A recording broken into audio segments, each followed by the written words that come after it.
Fala, turma, falar do VILG11, um fundo que tá fazendo feijão com arroz, né? Meio parado aqui, não tem muita movimentação esse mês, mas vamos dar uma olhadinha no VILG. Até quero fazer uma comparação do VILG com outro fundo imobiliário que vem se destacando bastante aí na base de cotistas, no crescimento do fundo, que de repente pode servir até de inspiração aí pro VILG11, né? Antes de mais nada, lembra aqui de curtir o vídeo, tá? Ajudando sempre o canal a crescer. Bastante gente chegando aqui no canal nesse final de semana e eu estou bastante contente, o pessoal vindo, gostando aqui do canal, recebendo bastante feedback positivo, então agradeço a todos aí que estão chegando, gostando, se identificando aqui com a proposta do canal, né? A proposta aqui é de fato investir por longo prazo, não ficar girando tanta carteira.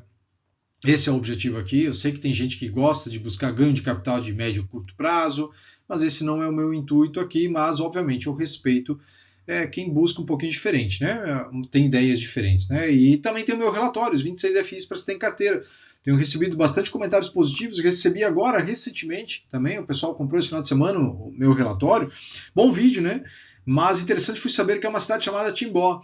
Esse comentário aqui, ele provavelmente veio porque eu tenho um vídeo meu aqui falando a respeito da minha cidade, onde eu moro, e quanto que eu gasto por mês para passar aqui. Tá aqui no canal, tá? Se você se interessar, basta procurar o vídeo aí que você vai ver quanto que eu gasto aqui para viver aqui na minha cidade, né? E eu fiz todas as considerações lá dentro.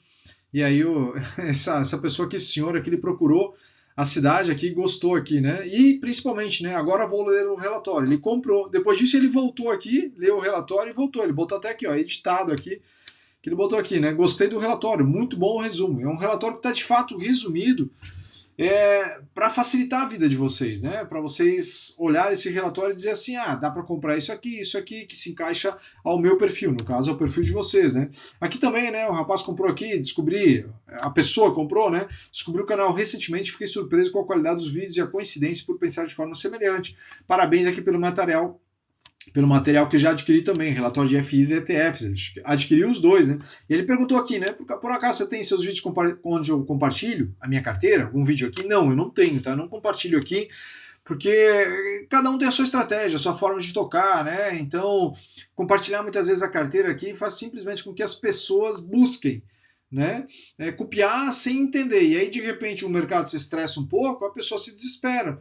Né? E aí acaba culpando o outro lá, né? Ao invés de assumir a responsabilidade, né? Então eu não compartilho a minha carteira aqui, mas, de novo, né? Esse relatório dos 26 FIs é para justamente você montar a sua carteira com o seu perfil. Inclusive, dentro daqueles 26 FIs do relatório, eu tenho os meus 11 fundos imobiliários, eles fazem parte, obviamente, daquele relatório, tá? Aqui também teve outro comentário, né? Comprei o relatório, muito bom, sigo uma casa de research, mas eles têm muitos giros lá dentro. Então ele comprou o relatório por quê? A ideia é o longo prazo. Claro, é preciso acompanhar os fundos imobiliários, né, pessoal? Não dá para comprar o relatório, vou adquirir esses fundos aqui, alguns deles ali dentro, e agora eu vou tocar a vida.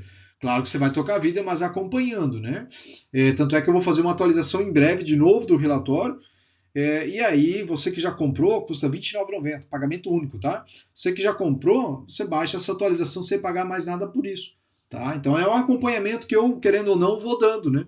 Para vocês através do relatório, tá? Então vamos falar agora do VILG11. A gente vê aqui que 70% dos contratos eles vencem a partir de 2028, então isso traz uma tranquilidade aqui para quem é cotista do fundo, né?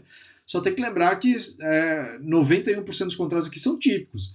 Então, por mais que tenha essa questão dos contratos, 70% dos contratos vencendo a partir de 2028, tem que lembrar que são típicos. Então, o máximo que vai ter aqui é uma multazinha rescisória, um aviso prévio ali de, sei lá, 6 meses, 3 meses. Então, assim, não traz tanta garantia assim comparando a contratos atípicos, né? Mas também traz uma boa previsibilidade, querendo ou não, né? Rentabilidade da cota, que só a cota, descontando o que foi pago em dividendo, 3,1 ou então um total de 3,9. VILG11 que vem se recuperando bem, né? A cota, pelo menos, vem recuperando, apesar de ainda haver muita desconfiança aqui com a Vinci, né? A gestora. Rendimento 0,72, então o fundo ele manteve o 0,72 dos outros meses e veio subindo, algo que a gestora lá atrás, quando estava com uma vacância maior, ela projetou que isso ia acontecer, né? E eles vêm cumprindo aqui, né? Então a gente vê que o resultado do fundo foi de 0,79 e o total aqui de 0,94, né? Então com isso nós temos uma reserva aqui de 0,21. certo? Vamos ver o que mais temos aqui. Não teve entrada e saída de locatários, tá? O fundo ele ficou como ele estava. Estimativa aqui, 1º de agosto, 25, a faixa fica no intervalo de 0,69 a 0,74. Essa estimativa não leva em considerações eventuais novas vacâncias, obviamente, ou inadimplências, né? Então, pelo menos agora, mais um mesinho aí, já que estamos em novembro, mais um mês aí é para pagar pelo menos 0,72. E com as reservas que eles estão aumentando, a gente vê ali que o fundo deve tranquilizar, né, equalizar mais essa questão ali de pagamento dos dividendos, que caiu bastante no ano de 2023 para 2024. Né? Aqui a quantidade de investidores ela permanece praticamente estabilizada. Aqui tem uma questão que o fundo vai ter que correr atrás para resolver, né? Essa questão da alavancagem do fundo aqui, né? Não consigo selecionar aqui, mas tudo bem. As obrigações de 300 milhões e 67 milhões. A gente vê que até aqui dá para se virar, né? É depois daqui que tem que correr atrás, né? O problema aqui do VILG, não sei se eu posso chamar assim de um problema, é que é o seguinte, né? A gestão é muito parada, né? No sentido de movimentação. Eu sei que tem investidores que gostam de uma gestão passiva. Se o fundo não tivesse essa dívida, eu ia dizer show de bola, é só tocar. Vai reajustando os contratos, vai seguindo e bora lá para frente. Mas não é o caso. Eles fizeram a alavancagem aqui, renegociaram dívidas em 2024. Então, assim, aumentou um pouco a dívida aqui. E o fundo ele vai ter que se revirar aqui. A gente pega, por exemplo, o GGX11, só estou comparando, mas volta 2 anos atrás, olha para o VILG e olha para o GGX11. A gente viu um GGX11 com um bi de patrimônio, o VILG com seus patrimônio atual aqui, se eu não estou enganado. É muito próximo disso aqui, 1,7 bi aqui, né? E hoje a gente olha para o GGX11 com mais de 2 e o VILG no lugar. E a dívida lá, o pessoal do GGX11 conseguindo renegociar, melhorando a situação, melhorando a diversificação do fundo. E o pessoal aqui do VILG11, eles meio que deram uma parada nesse quesito, né? nessa pontuação. Conseguiram alugar rapidamente aqui os seus imóveis, está praticamente a vacância zerada. A gente desce aqui, cadê a vacância aqui do fundo? Aqui, né, a ocupação do fundo. 98,3, então está praticamente zerada, melhoraram bastante nesse quesito aqui, foram ágeis, né?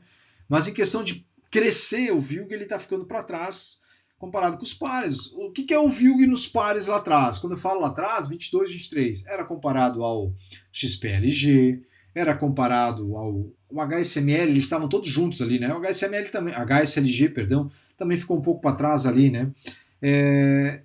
Ele era comparado não ao HGLG, porque o HGLG já era um pouquinho maior, mas ao BTLG. Então, assim, GGX11 também, que eu citei. Se a gente compara pegando GGR, BTLG, XPLG, a gente vê que esses fundos foram indo, melhorando, e o VILG foi ficando para trás, né? A gente vê que o portfólio deles aqui, eles têm 7 estados, 590 mil metros quadrados de ABL, outros já estão chegando a 1 bi, 700 mil metros quadrados, que é o caso do GGX11, ultrapassando essa marca.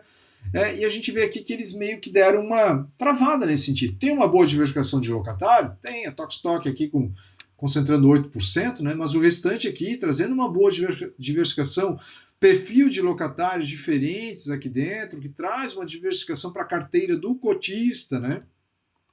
Por estado também, a gente vê que é Minas Gerais, Espírito Santo, aí São Paulo com 18% aqui, né, Rio de Janeiro, Rio Grande do Sul. Então eles trazem uma pegada saindo um pouco aqui de São Paulo também, levando para outros locais, pensando na carteira do investidor. Nesse ponto traz uma diversificação também, só que é uma gestão que, de certa forma, não passa confiança. Né? E esse aqui, ó, esse é um imóvel que para 2030, 32 vai ter que ficar de olho. Né? Veja que o contrato é típico, não é atípico, né? 100% de ocupado aqui para Tokstok, nessa região aqui, né, Extrema Business Park, lá em Minas Gerais. Essa região aqui de Extrema, muito tem se falado com o fim do benefício fiscal, que para 2030 ou 32 vai acabar de vez, pode começar a complicar. E a gente viu que em questão de concentração de receita, esse imóvel concentra, essa locatária com esse imóvel concentra 8% da receita do fundo. Então também é um ponto de atenção aqui, mas lógico, mais à frente, né? E a gente vê aqui no mapa, né, 100 quilômetros aqui de São Paulo, então tá, de certa forma, pertinho aqui de São Paulo, mas é um pontinho de atenção aqui, né, para ver se a locatária permanece. Talvez para permanecer aqui, vai ser necessário renegociar de repente o imóvel, o aluguel, né? Talvez renegociar para baixo, isso também faz parte, né? O pessoal não pode se desesperar por isso. Mas é um imóvel assim bem interessante, né? Um imóvel muito bom aqui do VILG 11, mas que é uma situação aqui que o fundo ele vai ter que buscar resolver, né? Aí, claro, tem outros imóveis aqui que tem qualidade, outros nem tanto, né? São imóveis mais antigos. É, vamos ver, né? O VILG 11 ele tem que dar uma melhorada nesse sentido, né? Da gestão, reciclar de repente um pouquinho o portfólio. Cariacica aqui, por exemplo, é um imóvel bem ruinzinho, né? A gente vê aqui build-to-suit apenas e localização estratégica que a gestão chama, mas é um imóvel antigo, né? É um imóvel antigo, mais velho, enfim, né? Aqui também é outro imóvel aqui em Rio Grande do Sul. Mas enfim, é isso que nós temos aqui do VILG 11. A gestão ela talvez tenha que começar a ser mais ativa e de repente para a internet também aparecer mais, botar a cara a tapa, né? Para dar uma chacoalhada aqui no fundo, né? Assim, vamos ver, né? Vamos seguir acompanhando. Vamos ver, ainda tem um desconto aqui, valor da cota. Não sei se fechou assim mesmo o valor da cota aqui a 31/10 aqui. Nós estamos em. Estou gravando o vídeo aqui em 9/11, né? Para ver se de fato tem esse desconto aqui ou não. Ou se está um desconto maior, né? Deixa eu só dar uma olhadinha aqui, só para ver como é que fechou a cotação no fundo aqui rapidamente, em relação ao valor patrimonial, né? Porque o fundo ele vem de fato recuperando bem, né? Não dá para negar. Isso já era também esperado, pensando aqui na. Oh, caramba! Não é o RI, não, é cotação, né? Que eu quero. Deixa eu apagar aqui. 11, cotação. 89, né? Ficando ali nos 90, né? Que fechou. Então o desconto veio diminuindo, né? Mas ainda tem uma boa pegada aqui para chegar no VP e para de repente conseguir fazer emissão. É uma atenção a mais também aqui para o VILG 11, né? Bom, enfim, vamos seguir acompanhando, vamos ver o que a gestora vai fazer. Esse mês aqui não teve nada demais aqui em questão do relatório do fundo, entradas ou saídas dos locatários, a vacância está praticamente zerada, né? Para mexer mais no fundo aqui, talvez o que vai acontecer aqui é o seguinte, né? Os investidores veem ainda um bom desconto, aqueles que gostam de especular um pouco, veem ainda que tem um bom desconto em relação ao VP do fundo, pode querer comprar agora, quando a Selic começar a cair mais, começar a cair, né? Para daí, então, de repente, a cota subir. A minha dúvida aqui é se o fundo ele tem força, a cota tem força para passar desse VP, chegar a uns 120, 121, né, ali em 2026, 27. Essa é a minha dúvida. Eu acho que não passa. Pode ser que passe, né? Que bom se acontecer, né? Mas eu acho que não passa, né? E aí sim conseguir fazer uma emissão mais saudável, né? Para captar um bom dinheiro, para não só captar o dinheiro para pagar a dívida, né? A alavancagem, mas também para fazer novas compras, né? Porque se captar só para pagar a dívida, vai acabar ali diminuindo o rendimento também do fundo, né? Seguimos acompanhando aí o VILG 11 nos próximos meses e vamos ver se vem alguma novidade aí.